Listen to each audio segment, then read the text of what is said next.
As the introduction made clear, I did qualify in the Royal Air Force many years ago now as a Russian interpreter, and I nurtured then the ambition to travel in Central Asia, inspired to a large degree by Fitzroy MacLean's wonderful autobiographical book, Eastern Approaches. But the Cold War made it impossible for that dream to be realized, and in any case my career has taken me in a different direction towards the Middle East. However, since the collapse of the Soviet Union in 1991 and my own retirement a few years later, I have travelled quite extensively in Central Asia, mostly with my wife and small groups of friends, but on a few occasions on my own. So, what is it that makes Central Asia so fascinating?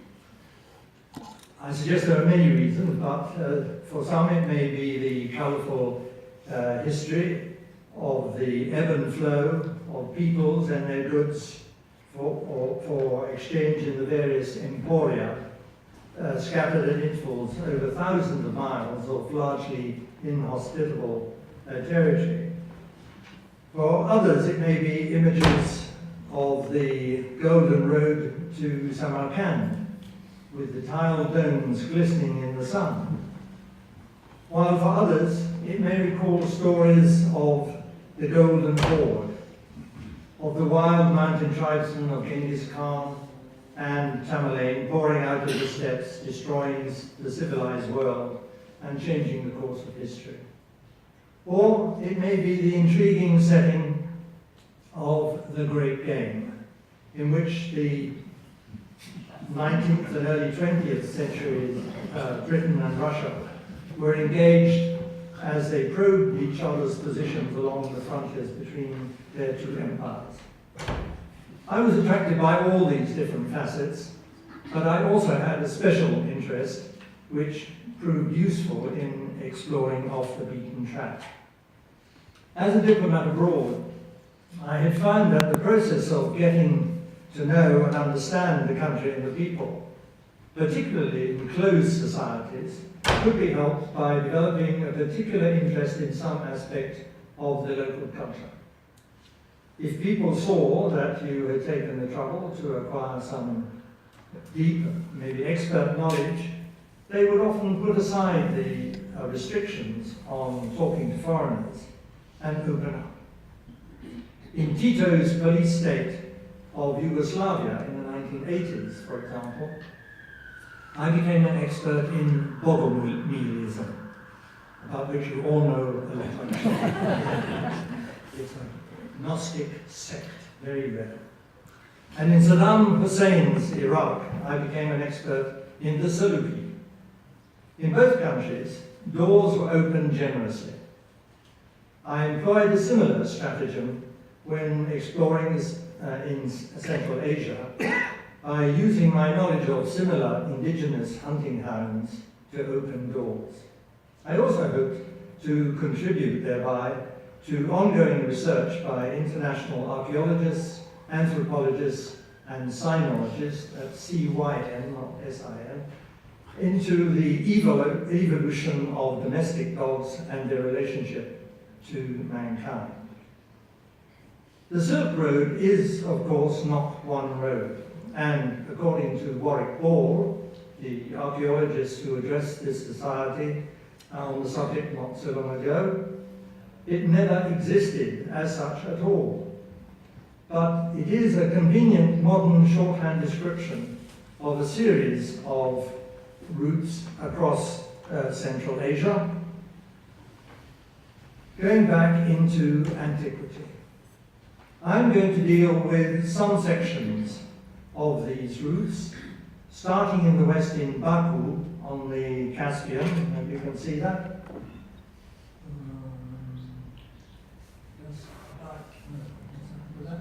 There we are. Starting in Baku on the Caspian in Azerbaijan, and finishing in Xi'an, which is not on the map, in China.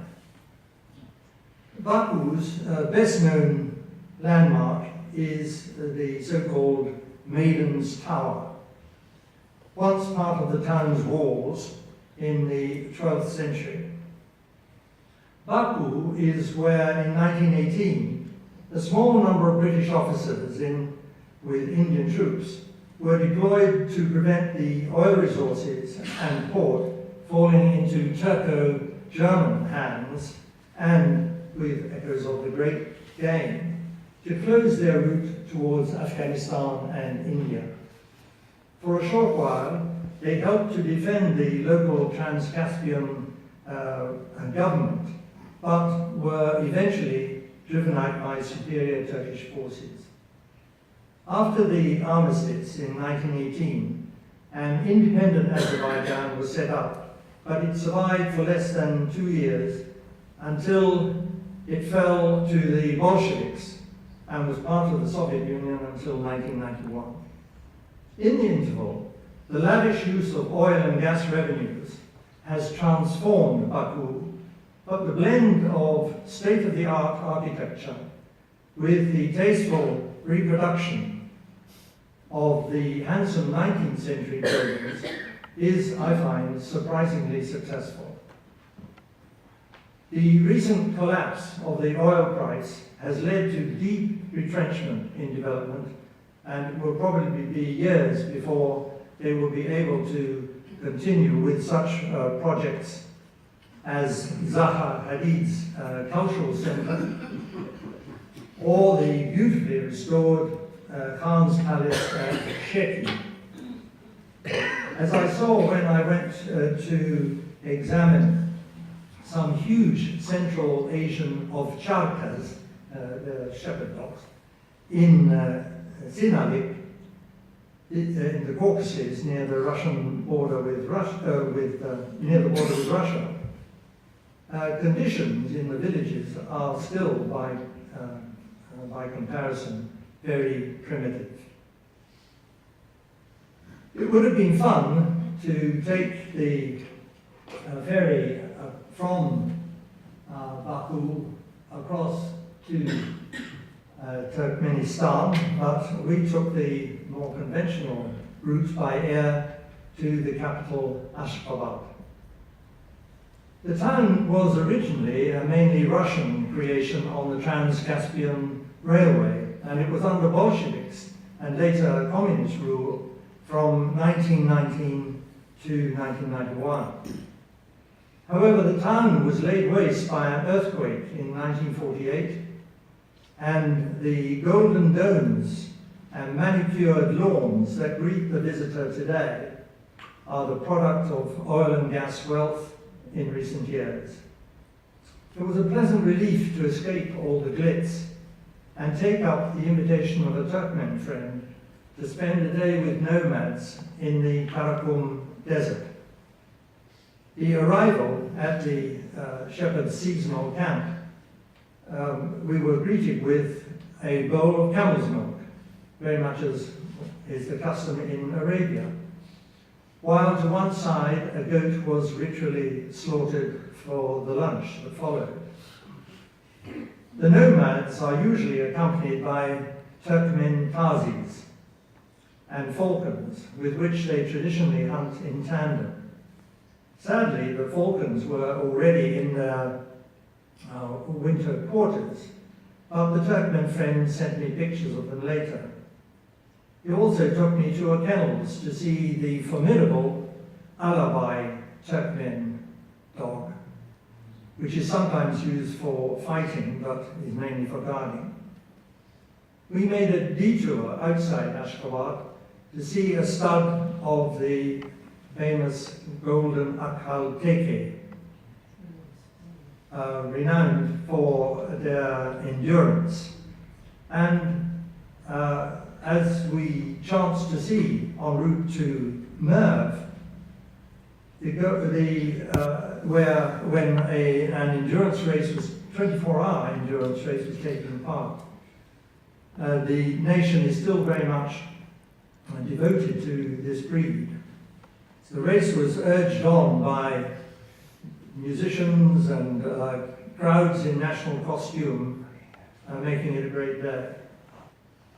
But our real objective was Merv-e-Shah Jahan, Merv, ruler of the world, as it was known in its heyday in the 10th, 11th centuries, when it was a major commercial and religious center on a par with Baghdad, Damascus, and Cairo.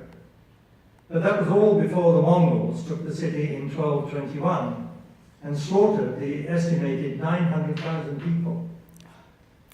So that today it requires a good deal of imagination to conjure up its past splendor. From the disintegrating walls of excavated mud brick buildings,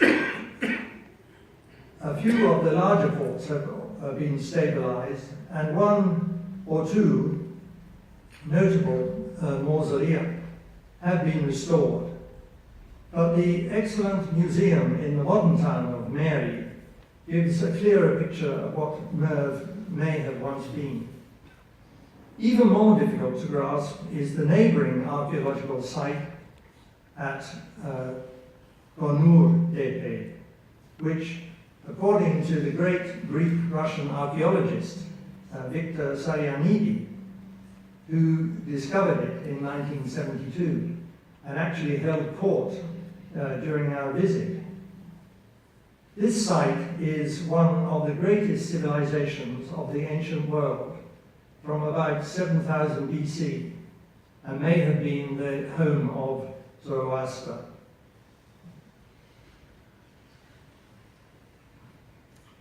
On the northern side of the Karakum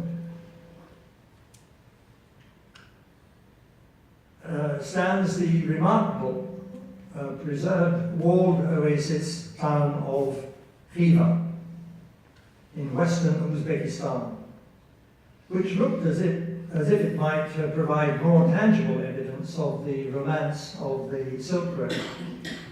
The start appeared auspicious, as I soon spotted a berkut, or golden eagle, perched on a stand. The berkut is traditionally used for hunting right across Central Asia and is often used in tandem with Tazi hounds. My hopes were soon dashed, however, as the boy in charge of it said it was merely a tourist attraction and could he have some bakshish, please. So I could then take in fully the atmosphere of this extraordinary medieval town, which is largely deserted today and locked in a kind of time warp. Khiva has known periods of greatness from about the 5th century, but it owes much of the monumental buildings to the 17th to 19th centuries, when it was the seat of a series of khans who derived their wealth from the transiting caravans and notably the slave trade. It was the latter that brought the Khanate into conflict with Russia, and why it was later taken into the Soviet Union, of which it was forced to become part in 1924. The Soviets brought the railway to the nearby town of Urgench and developed it at the expense of Khiva, which led to the gradual abandonment of the old town. Much later, the Soviets were assiduous in restoring it as a kind of living museum. But apart from tourists, it is mainly enlivened today by wedding parties. The twin tiled columns of the Punya Ark, the former palace of the Khans, are as impressive today as they must have been for such eccentric 19th century British travellers as Fred Burnaby on horseback, or Robert Jefferson on his bicycle, ridden all the way from Catford in London. The palace, like the mosques and the madrasas all around, are all heavily influenced by Persian art and architecture, but with the distinctive pepper pot shape of the minarets of Central Asia. We crossed the Oxus on a rather alarming ramshackle pontoon bridge and drove parallel with the river on the southern side of the Kizil Kum, the red sands, which stretch all the way north to the receding waters of the Aral Sea. It soon became clear why many travellers opt to fly this stretch, as it is so flat and featureless for miles after mile, until you approach Bukhara. I noticed on the map an area some 25 kilometers from the town, an area designated as a gazelle nature reserve. I reasoned that if gazelle, or giraffe as they are called, were indigenous, hunting homes might also be found there too. We stopped at the entrance to the reserve and I went to speak to the director in charge. But bounding to greet me came a hound that looked just like one of my own Salukis. On closer inspection, it proved to be what the Russians call a khortai, a coursing hound which they believe may have descended from a Scythian hound. The director claimed they were used for finding fallen game in the reserve. But I asked myself, did they fall or were they pushed? These were definitely hunting sighthounds and not retriever scent hounds. The golden age of Bukhara was probably during the Samanids' rule in the late 9th to 11th centuries, when it blossomed as a centre of learning and commercial vitality. Genghis Khan put a stop to all that in 1220, when his army slaughtered the population and destroyed most of the town. The monumental buildings of today are largely reconstructed.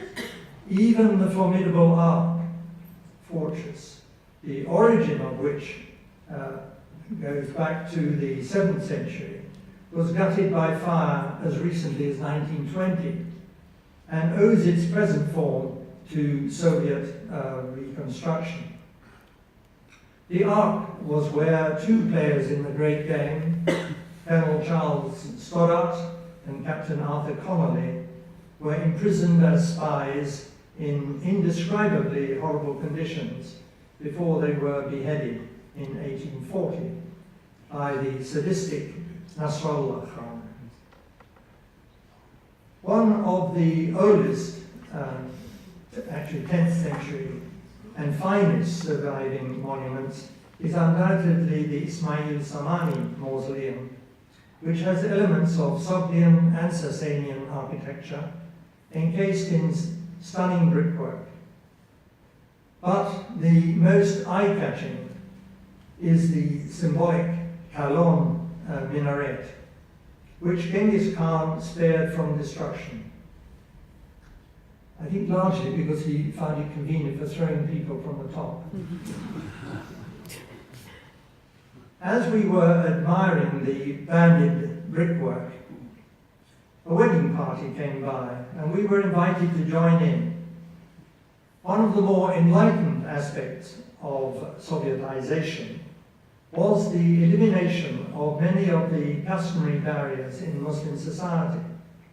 And here, at the party, the women danced uninhibitedly to music played on strange horns, you can see in the background there, and drums, while the man of the house got on with preparing the carrots for the pilau.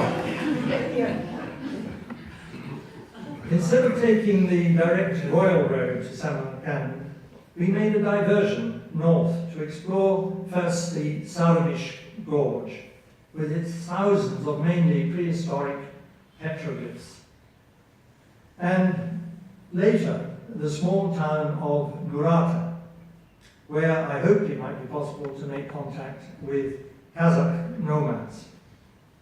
En route, we stopped briefly in Vapkent to see the graceful 12th century Karakhanid minaret, and in Gidruvan to meet some of the skilled artisans there. The Stownish Gorge provided rather more excitement than I had foreseen. As I was busily photographing some of the petroglyphs with my powerful telephoto lens, I was suddenly confronted by an angry cobra. My first thought was to photograph it, naturally. And the whirring of my lens, trying to focus on such a near object, seemed to discourage the snake, and with a hiss, it departed. Only afterwards, when I legged it back to my companions and our guide, did I learn how lucky I'd been not to have been bitten by such a highly venomous snake as a Caspian cobra. After that sobering experience, Nurata brought some light relief. The nomads were sadly too far out in the desert to reach, but our guide took me to a house where he said I would find a real Kazakh Tazi. As we entered the house, a dark shape ran to greet us, and I almost collapsed with laughter. It was a cocker spaniel. My guide was embarrassed and said, "But you said it had long silky ears." The owner appeared and said her Tazi had in fact been killed, along with much of her livestock, by the cold of the previous ferocious winter, when it was -25 for a month. We saw further evidence of the winter's ferocity when we found our road washed away and we had to take a dirt track. Samarkand is a city of superlatives, and as an oasis at a crossroads on the Silk Road, fed by the waters of the Zarafshan River, it has always acted like a magnet for warriors and travellers of every description, from Alexander the Great to Lord Curzon. It has been built, destroyed and rebuilt innumerable times, but takes its present form largely from reconstruction in the Soviet era. Among its many attractions, I love most the majestic panorama of the Registan, with its three handsome madrasas from the 14th to 17th centuries. The ceramic art unrivaled in Central Asia on the Timurid mausoleum of the Shah-i-Zinda necropolis, and the Gur Emir mausoleum over the jade top tomb of Tamerlane. All these things are simply mind-boggling. And above all, I think I love the bazaars with their motley crowds of people, with features deriving from the city's various emperors. The Silk Road branches south towards Afghanistan and India and passes 80 kilometers from Samarkand through the birthplace of Tamerlane in a village near Shahrisabz. It was here that he ordered the erection of mausolea for many of his family, and where he intended to be buried himself in a simple tomb. Here too, careful work in the 1990s has restored some of the glory to the monuments of the time. But we reversed our tracks and took the northerly route via Tashkent, where sadly conflicts and earthquakes have left little evidence today of the one-time status as a major hub on the Silk Road. Apart from some restored monuments in the old town and some good museums, we found little to detain us in this heavily Russified capital and continued eastwards. We would have liked to have followed the Silk Road via Kokand and Osh through the Fergana Valley into Kyrgyzstan, but political problems in this conservative Muslim area at the time led us to take the northern route to Bishkek in Kyrgyzstan. I had established via the internet contact with a remarkable Kyrgyz called Almaz Kurmankulov, who has devoted himself to the preservation of the Taigan hunting hound as part of the nation's heritage. It's now been adopted as the national hound. Starting in Bishkek, he took us to a farm where we saw a number of the typically black and white hounds, two of which were due to be presented to King Juan Carlos of Spain. We then made a diversion high into the mountains to visit Zarnay Sarganbay, one of the few remaining Berkutchis in Kyrgyzstan. We found him and his wife at their yurt, outside of which sat a screaming Berkut. Zarnay put on a demonstration of his skill, flying the Berkut from his horse to a lure in the valley below. He and his son still flew their eagles to hunt mainly hare for food and fox for fur, but also wolf to protect their livestock. We were to spend the night in yurts by the former Silk Road caravanserai at Tashrabat, from where we were planning to drive over the Torugat Pass in the Tian Shan Mountains into Xinjiang, in the Uyghur Autonomous Region of China. The road skirted the vast lake Issyk-Kul and continued towards the towering mountains above the rolling plain, where mounted cowboys herded horses, cattle, sheep, goats, and even yaks, confirming the general impression that since independence and the collapse of the Soviet-oriented economy, Kyrgyzstan has fallen back on its earlier rural economy. Wherever we stopped to take in the scene, we were pressed by the hospitable Kyrgyz to try their specialities of various cheeses and kaymak cream, though I personally drew the line at their kumis, fermented mare's milk, which I thought was fun. As we arrived at Tashrabat, we were greeted with the news that there was a Kyrgyz community some 30 kilometers away with some Taigans that Almaz was keen to register. So he and I and a local Russian driver set off to find them. Before long, we came to a military checkpoint before the border with China, and the prospects of crossing did not look too good, as neither of my companions had passports with them. However, a friendly Kyrgyz officer pointed to a white house,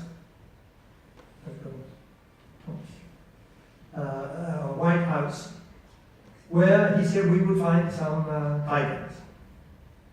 And indeed, we found a number of them, and out of deep holes in the ground popped a number of puppies, which we thought was a strange place to keep them, but in fact the holes provided warmth and protection from predators.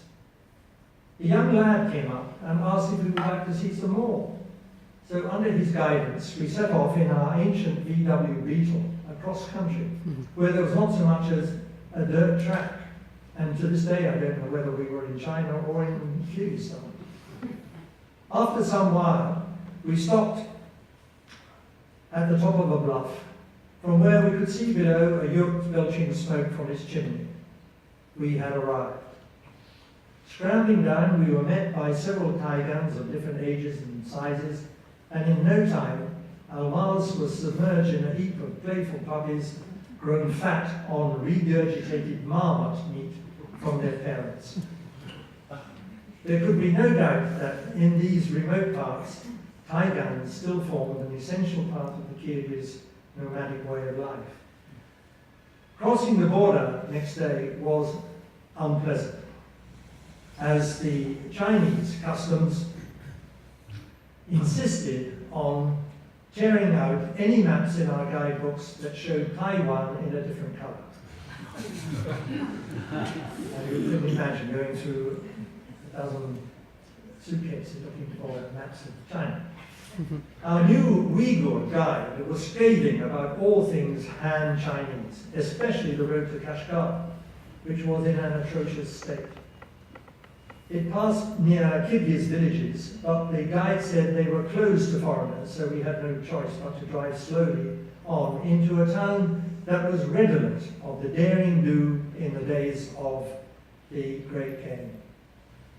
In this major junction on the Silk Road, with access from Kyrgyzstan, Tibet and India, it was inevitable that British and Russian interests would clash. And I was delighted to find the former British consulate, where Francis Young's husband and more particularly his successor, George McCartney, had lived, and intrigued against the Russian consuls of their day in the late 19th and early 20th centuries. And our hotel was once part of the Russian consulate. I was less enamored of the description of us on the adjacent cafe.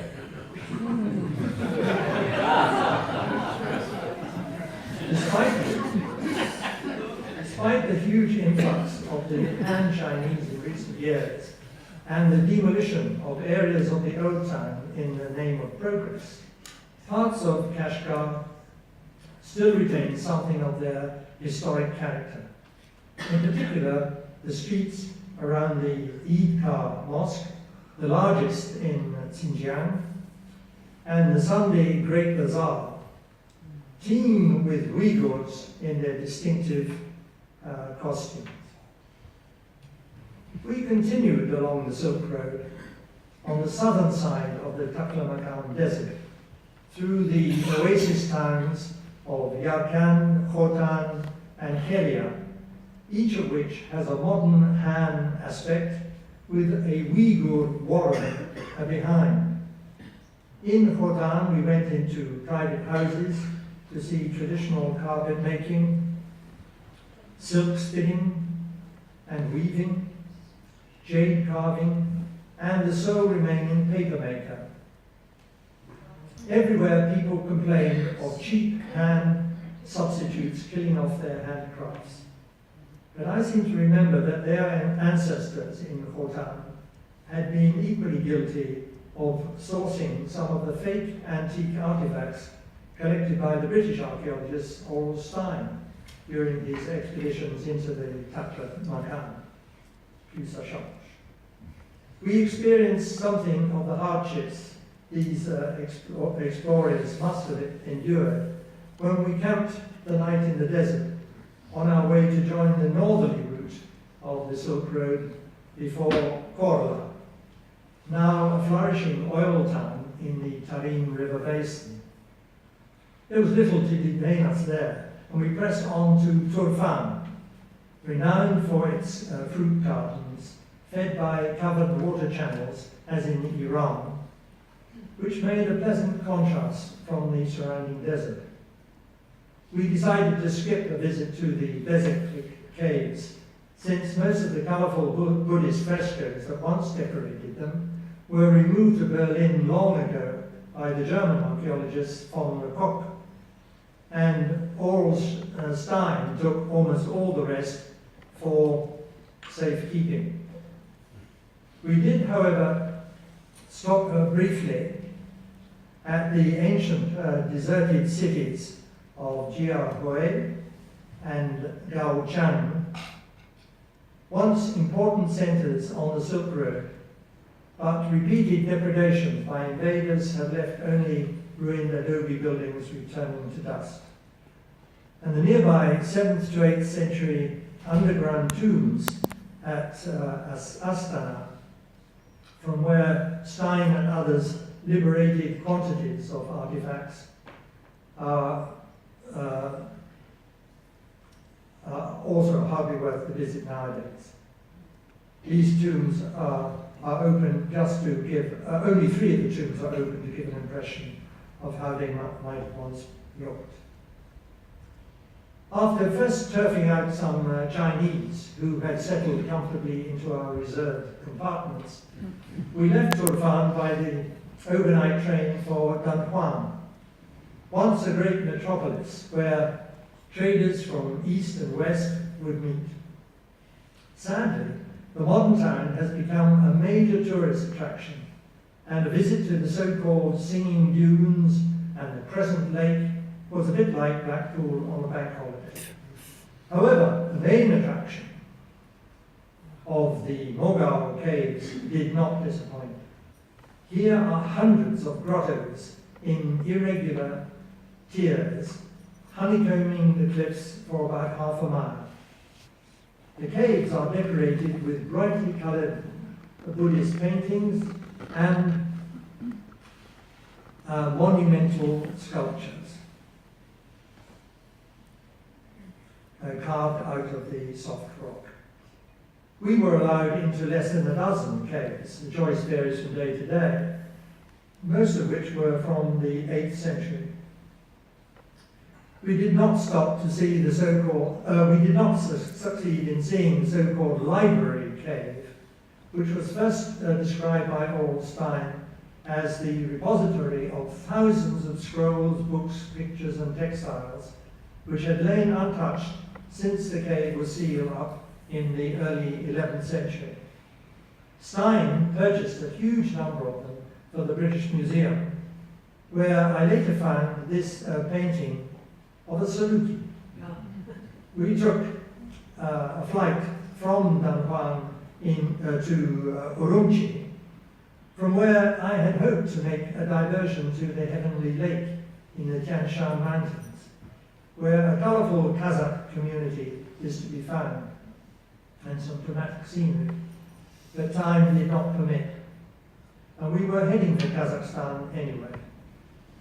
Urumqi itself has been transformed from a mainly Uyghur to a mainly Han city, and holds few attractions apart from an excellent regional museum showing the art and artifacts from the oases along the Silk Road, and some arresting mummified corpses from about 2000 to 300 BC, which DNA analysis has shown to be of European or Western Asian or Indian origin, not Chinese.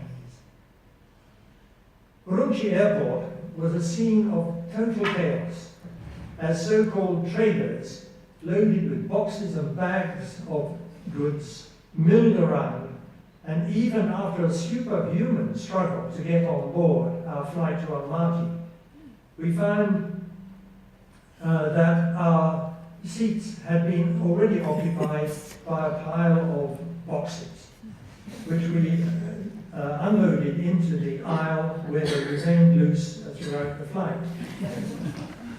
Almaty presented a similar scene of confusion as all the overcrowded passengers swamped the facilities. Almaty seemed to be reliving its historical role as a major trading center on the Silk Road. In Almaty, a Russian biologist at the Institute of Zoology and a champion of Kazakhstan's native dog breeds took me to call on Askar Raibayev, president of the Dog Breeding Federation of Kazakhstan. As I entered the house, I almost fell over. A beautiful Tazi that occupied most of the center of the room with her puppies.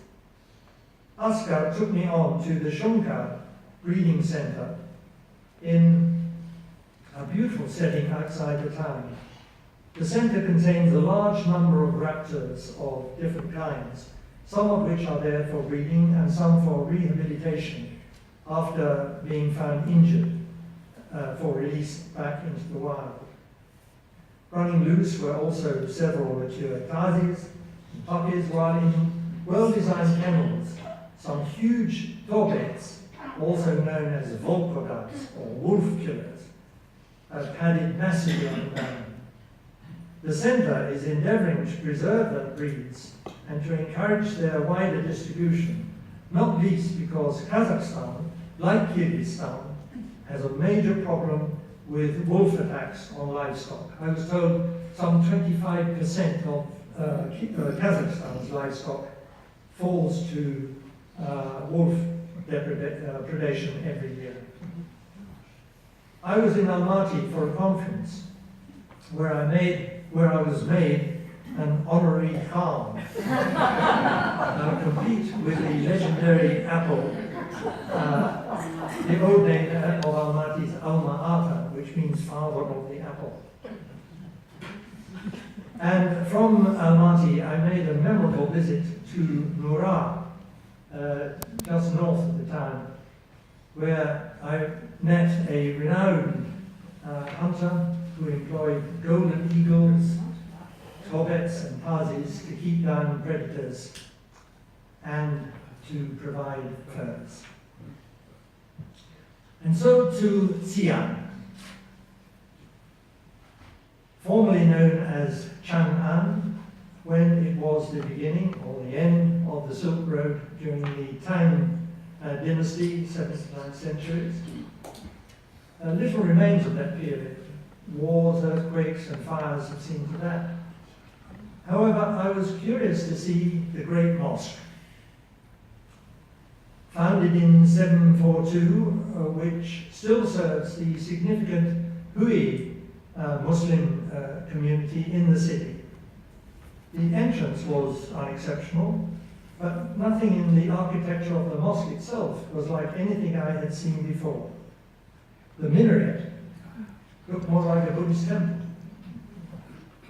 The only other surviving monument of the Tang dynasty that I could find was the Big Goose Pagoda, but that too is not particularly evocative of the Silk Road. The well-stocked Shanxi History Museum did, however, provide an unexpected link with the Tang period and today. I found these glazed earthenware figurines of mounted hunters carrying their hounds, called seagull or slender dogs. This magnificent mural in an imperial 7th century Tang tomb near Xi'an shows a falconer with a hawk on his arm, accompanied by a beautifully presented seagull with its distinctive droop snoot. Some Chinese hunters later took me out on a hunt in the nearby countryside, where I encountered in the fields and small villages many of these hounds, one of which arrived on a motor scooter, rather in the fashion of the Tang hunter of his horse.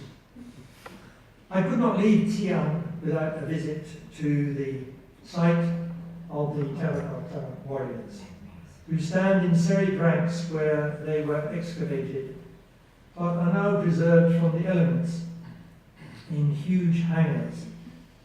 The vast necropolis is still not fully excavated, and the centerpiece of the tomb of the first emperor of China, Qin Shi Huang, dating from the late 3rd century BC, has not been opened for fear of the objects inside deteriorating rapidly on contact with the air. What can be seen, however, is stupendous. The 8th wonder of the world. As I said at the beginning, there are so many aspects of the Silk Road for the Western traveller to explore and, I hope, enjoy. In the brief compass of this talk, I've been able to no more than touch on some of these aspects that I found particularly interesting. I hope, however, I may have encouraged those who have not yet travelled the road to give it a try, and even those who already know it well may have found something to prompt a return visit. It is still a relatively peaceful region, though even here the fallout from the eventual military defeat of the so-called Islamic State in the Middle East, to which there are many Central Asian adherents, is something which will need to be watched in the future.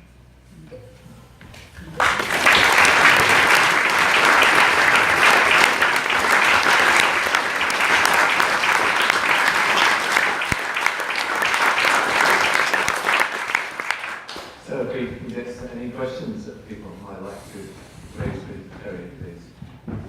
Yes, please.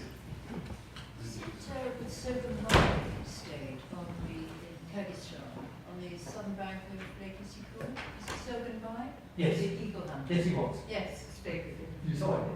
We stayed with him. Yes. I may have missed it. When did you actually do that particular trip? To Kyrgyzstan. Yes. No. Is this an amalgam of various trips? Yes, or it is. Oh, yes. Yes. Fine. Over So yes. 15 years. Thank you. When were you in Almaty last? In Almaty last in 2007. Okay, thank you. Yes. What is the origin of the English name for the hound, Saluki? I wondered if it's derived because somebody thought they came from Seleucia on the Tigris, or was that Two schools of thought. According to Arab tradition, the name comes from Saluk, a town in Yemen, no longer there, destroyed, but not far from Taiz. But that is not very likely. A more probable explanation is, as you hinted at, that it comes from Seleucia, which in Arabic is Saluqiya, and a person or a thing from Saluqiya is a Saluk. Yes. Just for the record, always note that British travellers and speakers do not mention the Russian consulate in Kashgar, which is a far grander and smarter place than the rather small thing that Trump had. I wonder if you saw it. Oh, we stayed in part of it. Oh, you stayed the Russian one? That's posh, that's Yes. definitely. Yes. That's the Russian one you stayed Yes. which is quite separate from the British one. Yes, it is. Yeah. Yes. But it's a far smarter and bigger thing. So if you look at if you go there and see the relative impact of the two empires, I think we have to give it to the Russians. That they were a bit larger on the local scene. Oh, but we've got the big noses. Good answer. Yes. When I took the plane from Moscow to Almaty in '94, I was accompanied by a huge big hound that sat in the aisle, very well behaved, probably bigger than me by the time I sat down. And it lasted the 4-hour flight quite happily. When I arrived at Samarkand, I was struck by the tremendous hospitality of the Muslims. They insisted that we should come to their weddings. Yes. They were very humble. And they thought I was Turkish. Has this changed over time, behaviour? I don't think so. The hospitality was just overwhelming everywhere. At the slightest provocation, you just stop to ask the way. Somebody will invite you in to have tea or coffee. They're very generous. And as I said, we just happened to see a wedding party go by and were immediately invited to join in. And even in more remote places, you would stop, take a photograph of a yurt, and immediately you were invited in for a meeting. Very generous. Do you know if the Trans-Caspian ferry still runs from Baku? Yes, it does, but it's pretty irregular. Friends of mine tried to cross 2 years ago, and were told it was leaving from one port. And when they went there, they said, oh, no, it goes from the other port. And when they went there, they said, oh, no, it's from the... we in fact, my husband and I as a colleague, Yes. we did take that ferry from Baku to Krasnodar on the hard Yeah, road.